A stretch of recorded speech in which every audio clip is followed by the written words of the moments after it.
Sa Quezon City, hinatak at tinikitan ang mga sasakyang iligal na nakaparada sa Mabuhay Lane. Kabilang dyan ang isang motoristang nagtangkapang manuhol.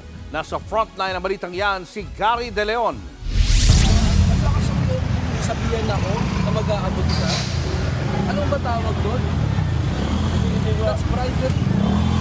Tinangkang manuhol ng isang driver kay MMDA Special Operations Group Leader Gabriel Go. Yan ay matapos mahuli ang kanyang sasakyan dahil sa violation na unattended parking sa tapat ng isang kondo sa Panay Avenue sa Quezon City kanina.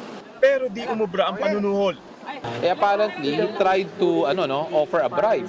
So sabi ko nga sa kanya, you don't look look at the enforcers the same way as kung ano po yung akala nyo o kung ano yung nakasanayan nyo. Hinatak pa rin ng towing unit ang sasakyan ng driver at pinagmulta. Ilan sasakyan din ang tinikitan sa clearing operation sa Mother Ignacia Avenue dahil nakaparada sa gilid ng simbahan. Sinubuang makiusap ng iba pero hindi bumenta. This is a Mabuhay Lane. This is considered a thoroughfare na dinadaanan ng iba't ibang mga sasakyan, pribado, public, and even mga delivery goods po natin. Magatid pa ako sa anak ko, please lang sir. Hinatak din ng mga enforcer isang nakaparadang SUV sa tapat ng barangay hall ng Paligsaan. Ang driver ng sasakyan, barangay Kagawad pala. Depensa niya, wala siyang ibang paparadahan. Ngayon lang talaga kasi kagabi dumating yung driver, hindi na makapasok doon sa CUP, sa garahe namin. Sinubukan ko pero ayaw talaga niyang pumayag.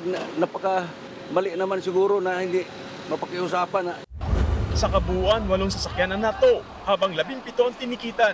2,000 pesos ang multa sa unattended parking violation. Nagkasa rin ang clearing operation ng MMDA sa Commonwealth Avenue at Blooming Tree. Nagbabalita mula sa frontline, Gary De Leon, News 5. Mga kapatid, Julius Babaw po. Iba na ang may alam at may pakialam sa panahon ngayon. Para sa frontline ng mga balita, mag-follow at mag-subscribe sa social media pages ng News 5.